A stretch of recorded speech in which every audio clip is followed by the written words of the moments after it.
역사상 가장 완벽한 구출작전 중 하나로 꼽히는 사건이 1976년도에 있었습니다. 여러분 기억하실는지 모르겠습니다. 1976년 6월 27일 이스라엘을 출발해서 그리스 아테네 공항을 경유해서 프랑스 파리로 가던 에어프랑스 비행기가 아랍 테러리스트에 의해서 납치되는 사건이 있었습니다.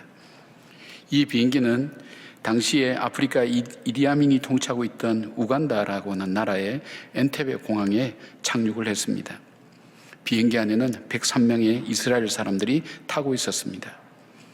아랍 테러리스트와 협상이 난항을 거듭하자 라빈 수상이 이끌던 이스라엘 내각회의는 비밀스럽고 중요한 결정을 내립니다. 그로부터 며칠 뒤 당시 30세에 불과했던 요나단 네탄야후 중령이 이끄는 특별작전 요원들이 6대의 비행기에 분승해서 이스라엘을 떠나게 됩니다.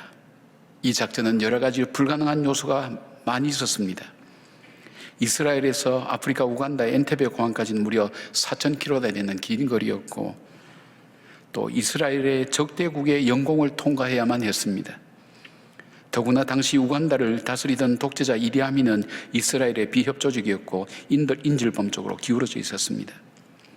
그들은 이집트와 사우디아라비아의 레이더망을 피하기 위해서 불과 지상에서 20m밖에 되지 않는 초저고도로 홍해를 날아서 우간다의 수도 공항에 도착하게 됩니다. 그리고 불과 15분에서 20분 내에 모든 작전은 끝나고 인질들을 모두 구출하게 되었습니다. 물론 특별작전요원 1명과 인질 3명이 희생되긴 했지만 거의 완벽에 가까운 성공적인 구출작전이었습니다. 2012년 4월 1일자 중앙선대위는 이 작전의 성공 이유를 이렇게 평가합니다. 정부 조직의 신속한 대응과 과감한 결심, 그리고 작전부대의 집중적인 훈련과 민첩한 작전 수행이 있었다고 분석했습니다. 이 작전 후에 이스라엘은 국제적 외교적 엄청난 파장을 겪으면서도 이렇게 대답했습니다.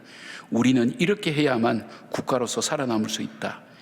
600만 유대인이 학살될 때 당신네들은 어디에 있었는가라고 반문했다고 합니다. 이렇게 완벽한 구출, 근데 우리를 구원해 주신 하나님의 그 구출보다도 더 완벽한 구출이 있을까요? 하나님께서 아브라함과 이삭과 야곱의 언약을 지키기 위해서 이스라엘을 출애굽시키는 그 과정들을 지켜보면서 하나님은 완벽하게 이스라엘 백성들을 구원해 내실 뿐 아니라 오늘 나를 구원해 가시는, 구원해 내신 그 하나님이라는 것을 알게 됩니다. 이것을 통해서 하나님은 어떤 분일까? 하나님은 어떤 분이시기에 이렇게 완벽한 구원을 이루실 수 있을까 하는 것을 우리는 의문을 갖게 됩니다. 이것은 뭐냐면 오늘 나를 다루시는, 나를 대하시는 하나님의 방법이기도 합니다. 하나님은 어떤 분일까요? 첫 번째로 하나님은 구원을 위해 준비하시는 분이라는 것입니다. 하나님의 특성을 잘 보여주는 이름 가운데 여호와의 일이라는 단어가 있습니다. 이 뜻은 여호와께서 준비하심이라는 그런 뜻입니다. 아브라함이 하나님의 명령을 따라서 그 아들 이삭을 제물로 드리라는 그 명령에 순종하기 위해서 이삭을 제단 위에 올려놓고 잡으려고 하는 순간 하나님께서 이 아브라함의 마음의 중심을 보시고 아브라함아 부르시면서 이삭 대신에 수량을 준비해서 제물로 제사를 드리게 했습니다. 여기에 아브라함은 이 땅을 여호와 이르라는 땅으로 짓게 됩니다. 그리고 하나님을 알게 됩니다. 하나님을 이해하게 됩니다. 바로 하나님께서 준비시켜 주신다는 것, 하나님은 준비하시는 하나님이라는 것. 예수 그리스도의 탄생도 어느 날 갑자기 이루어진 것이 아니라 준비하시는 하나님께서 그때가 이루어졌을 때 행하셨습니다. 이것을 바울은 갈라디아서 4장 4절에 이렇게 표현합니다. 때가 참에 하나님이 그 아들을 보내사 여자에게서 나게 하시고 율법 아래에 나게 하신 것은 라고 기록하고 있습니다. 때가 참에 하나님이 행하셨다는 것입니다. 자, 오늘 이스라엘을 구원하시기 위해 주님은 무엇을 준비하셨습니까? 이스라엘 백성들이 고통과 아픔 중에 계속해서 울부짖는 그 가운데 모세는 쫓겨서 도망가서 광야에서 40년을 덧없는 인생을 보내는 그 가운데서도 하나님은 쉬지 않으시고 준비하고 계셨다는 것을 봅니다. 하나님 무엇을 준비하셨나요? 무엇보다 하나님은 환경을 만드셨습니다. 이스라엘 백성을 구원할 환경을 만드셨습니다. 출국기 2장 23절 보니까 여러 해 후에 예구방이 죽었고 이스라엘 자손은 고욕으로 인하여 탄식하며 부르짖으니 그 고욕으로 인하여 부르짖는 소리가 하나님께 상달된지라. 모세를 죽이려고 하는 애굽왕이 죽음으로 모세가 애굽으로 돌아갈 수 있는 환경과 분위기를 만드셨습니다. 그리고 모세와 대화를 나눌 수 있는 애굽왕을 준비시켜 주시고, 그리고 모세로 하여금 구원을 위한 구체적인 일을 시행할 수 있도록 하나님께서 환경을 만들어 주신 것을 봅니다. 하나님은 우리를 구원하실 때 여러 가지 환경을 통해서 우리를 많이 만들어 주셨습니다. 그리고 또 하나, 두 번째는 모세를 준비시켰습니다. 모세는 광야 생활하기 전에 40년 전 이스라엘을 구원하기 위한 열망과 열정이 넘친 사람이었습니다. 그 열정은 인간적인 자만이었습니다.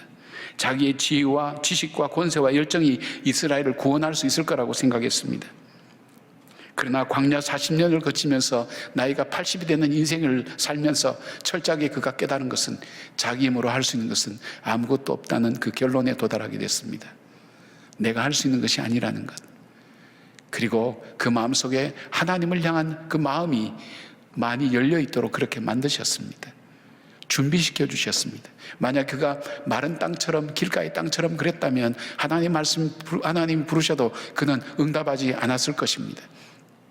순종하지 않았을 것입니다. 그러나 그 마음은 너무나 많이 낮아져 있었습니다. 하나님께서 그 마음을 준비시켜 주셨습니다.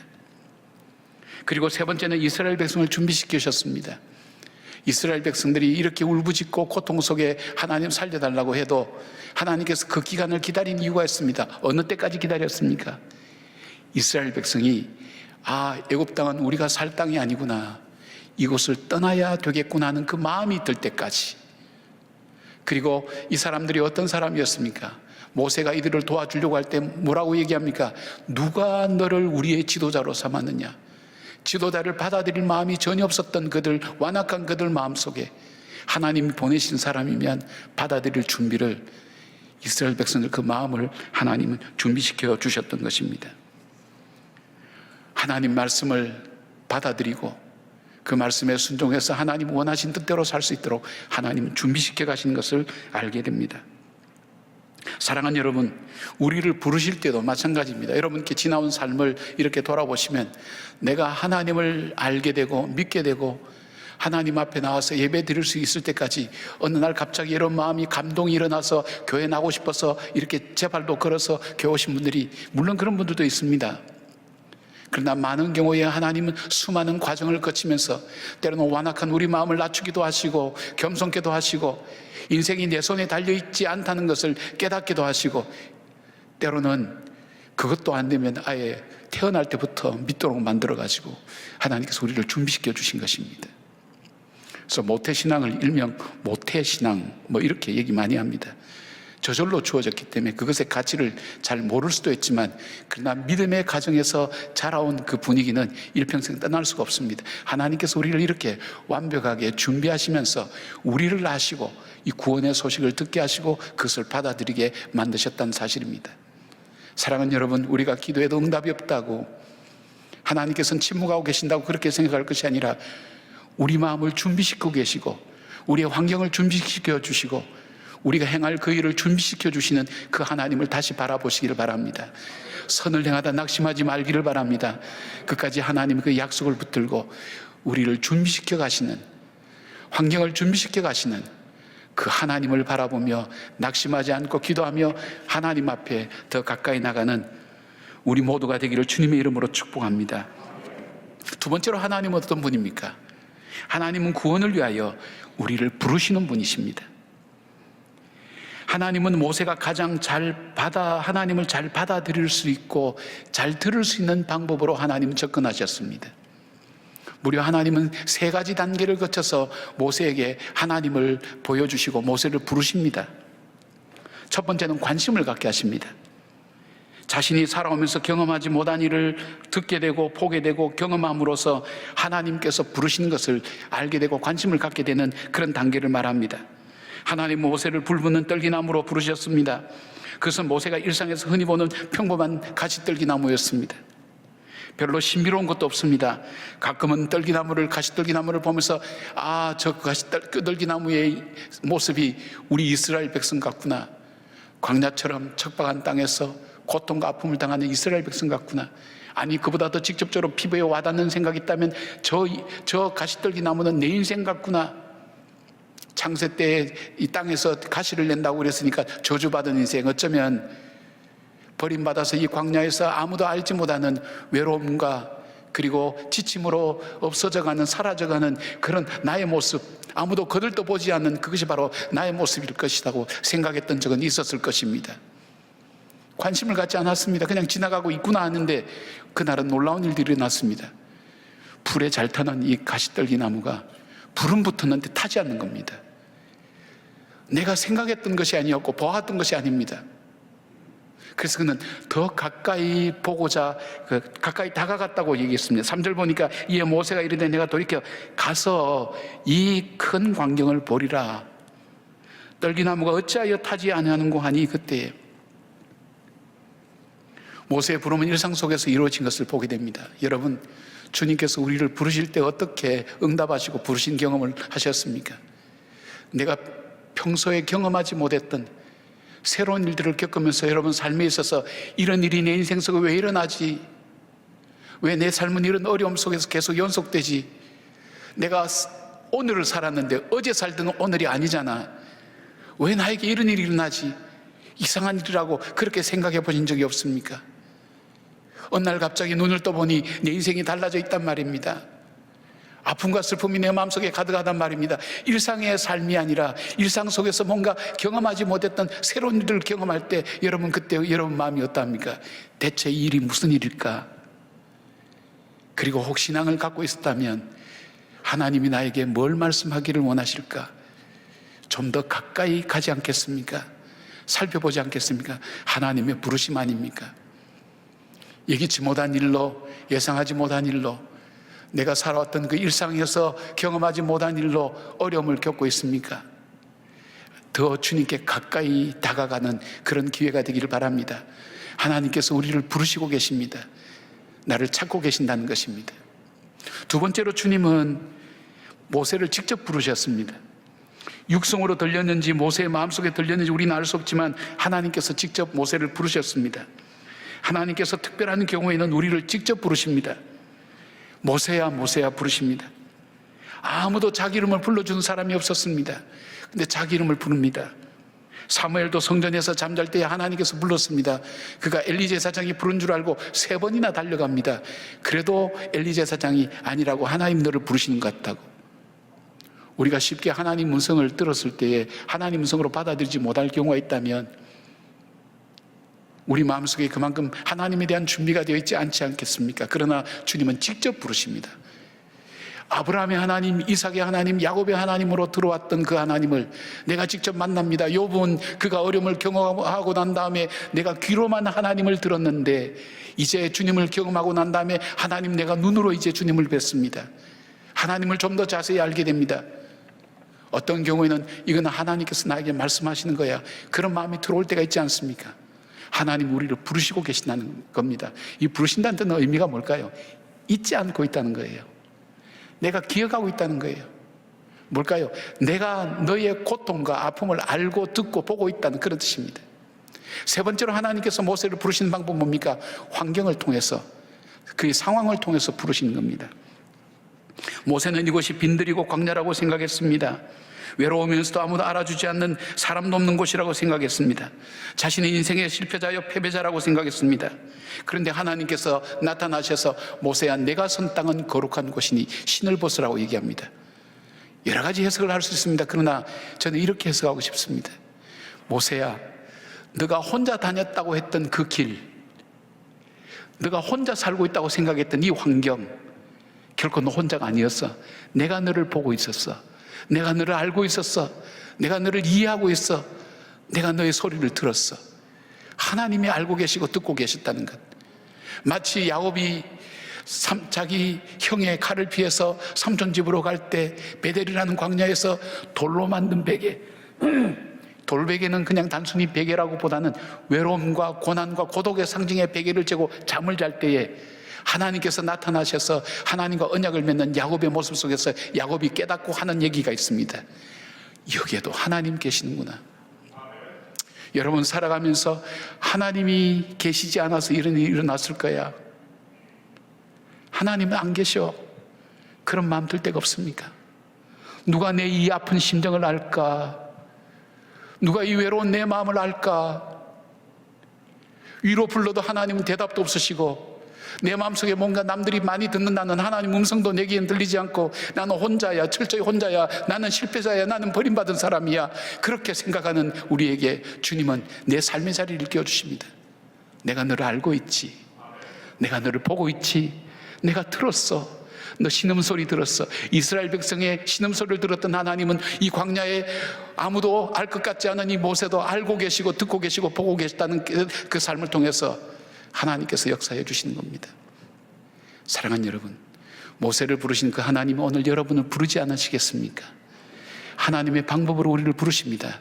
우리가 깨달을 수 있도록, 우리가 이해할 수 있도록 우리를 부르고 계신 그 하나님을 여러분 바라보시고, 하나님 음성에 세미한 음성 앞에 귀를 기울이고 주의 음성을 듣고 힘을 내시고 용기를 내시는 여러분 되기를 주님의 이름으로 축원합니다. 하나님 어떤 분일까요? 세 번째로, 하나님은 하나님 구원을 위해서 우리를 보내시는 분입니다. 출애굽기 3장 10절 보니까, 이제 내가 너를 바로에게 보내어 너에게 내 백성 이스라엘 자손을 애굽에서 인도하여 내게 하리라. 여러분, 이 말씀을 평범하겠지만 이렇게 보십시오. 내가 너는 모세입니다. 모세는 실패자, 도망자, 패배자, 잊혀진 자, 버려진 자, 너를 바로에게, 절대 권력을 가진 사람, 그 권력의 칼에 피해서 도망쳐 나온 너를 두려워하는 그 사람에게로 보낸다고 되어 있습니다. 이렇게 말씀을 드리면 좀 내용이 확 와닿죠? 패배자를 사용하는 사람은 없거든요. 도망자를 다시 사용하는 사람은 없거든요, 세상에서. 두려워서 무서워하는 사람을 사용하는 사람은 없거든요. 패배자요, 도망자요, 무서워하는 이 모세를 그것 때문에 도망온 그 대상에게 보내겠다는 겁니다. 여러분, 이게 말이 됩니까? 하나님 보내시겠다는 거예요. 그 보내심의 목적이 뭡니까?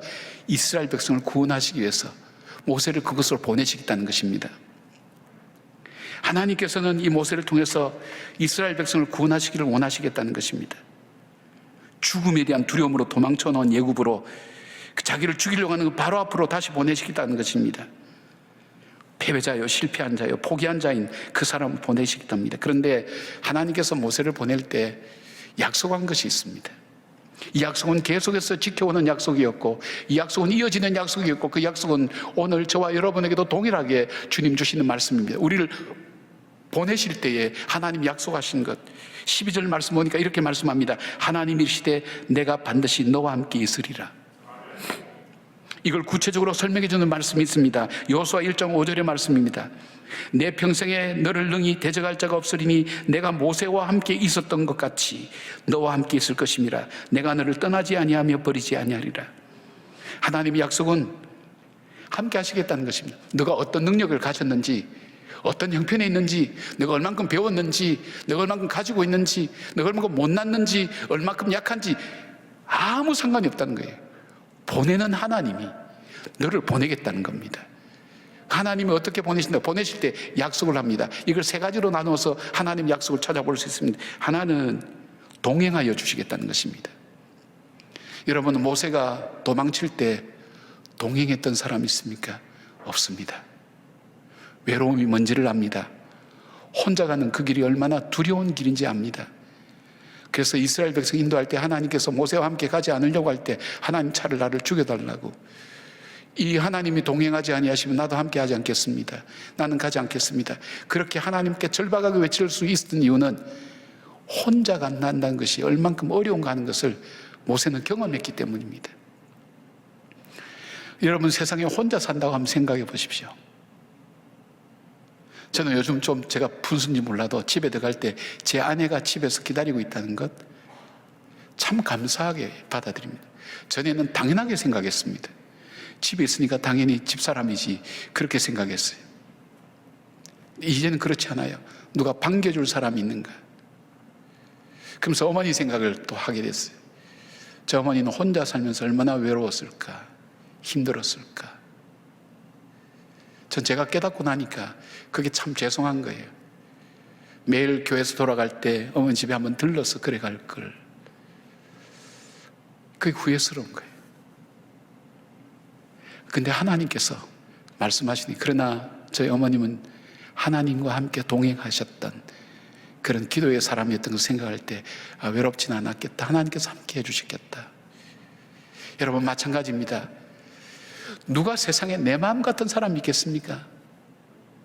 내 뱃속에 있다 나온 자식도 내 마음을 모르는데 누가 이 세상 속에서 내 마음을 아는 사람이 있겠습니까?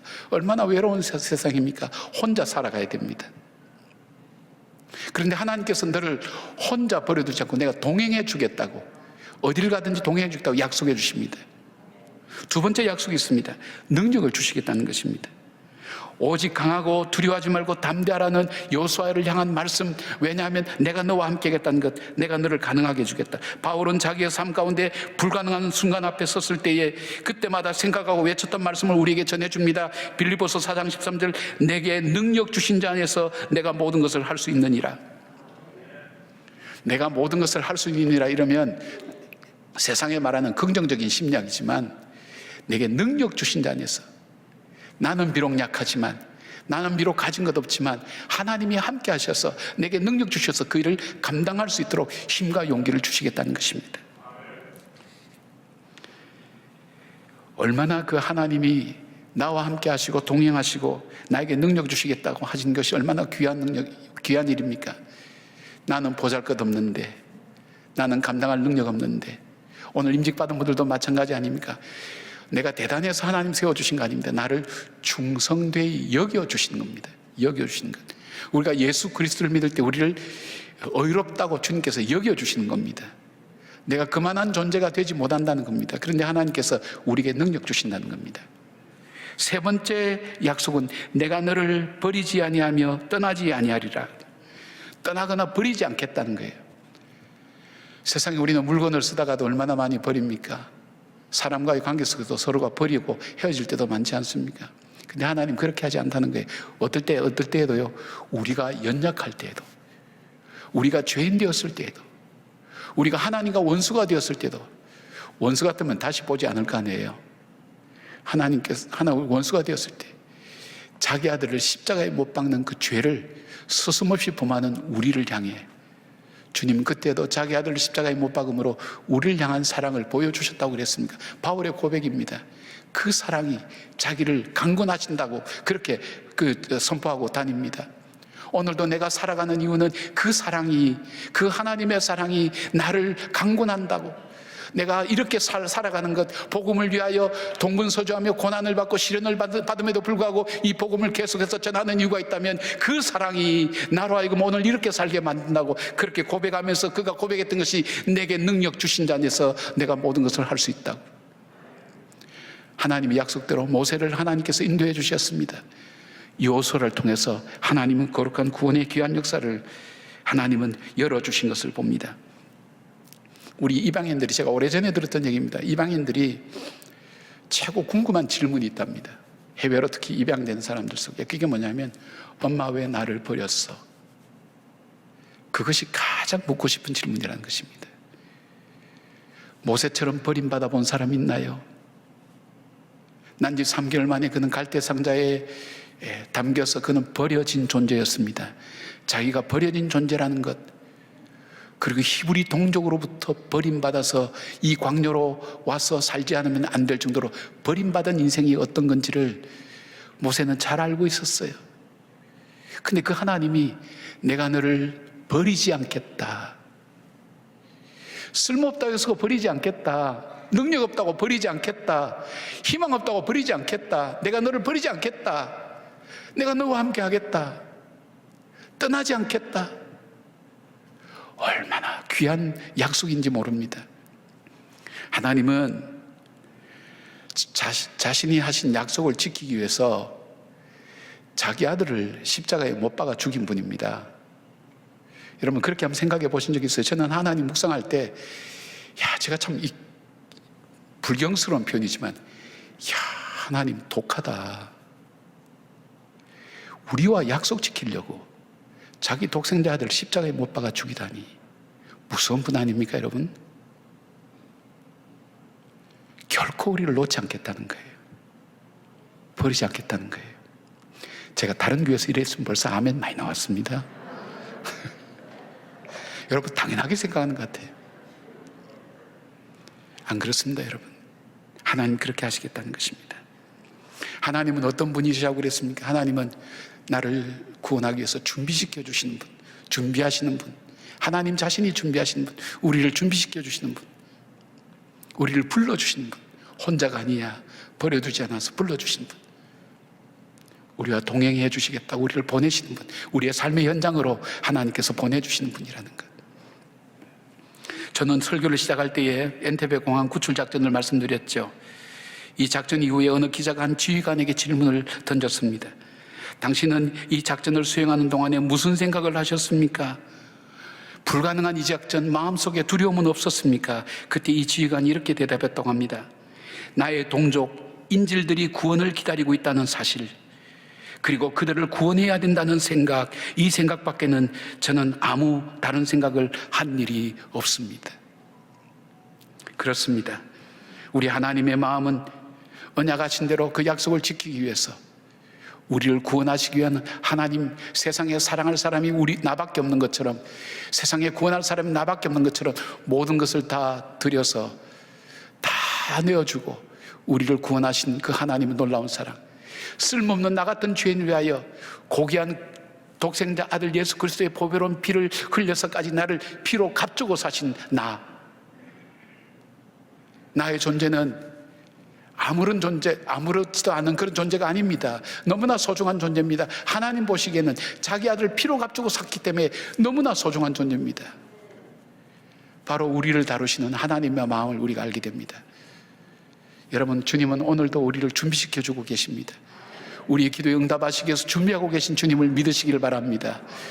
우리와 하여금 갈 길을 미리 앞서가셔서 행하시는 그 주님, 미리 준비시켜 주시는 그 주님을 믿으시길 바랍니다. 주님은 우리를 부르십니다. 낙심하지 않도록, 좌절하지 않도록, 절망하지 않도록, 때로는 어린아이의 음성을 통해서, 때로는 밝은 태양을 통해서, 때로는 구름을 통해서도 하나님 우리에게 말씀하십니다. 우리를 부르십니다. 일깨워 주십니다. 내가 너와 함께 하겠다고. 우리에게 능력 주시기를 원하십니다. 구하라 그렇게 말씀하십니다.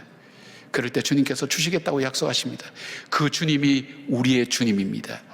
그 주님이 나를 다루시는 그 사랑입니다. 그 사랑을 받은 주님의 백성들이 오늘 세상 속에서, 가정 속에서, 또 자신이 삶을 살아가는 힘들고 어려운 환경 가운데서도 낙심하지 않고 다시 일어서서 주님과 함께 동행하며 끝까지 믿음으로 승리하는 저와 여러분 되시기를 주님의 이름으로 축원합니다.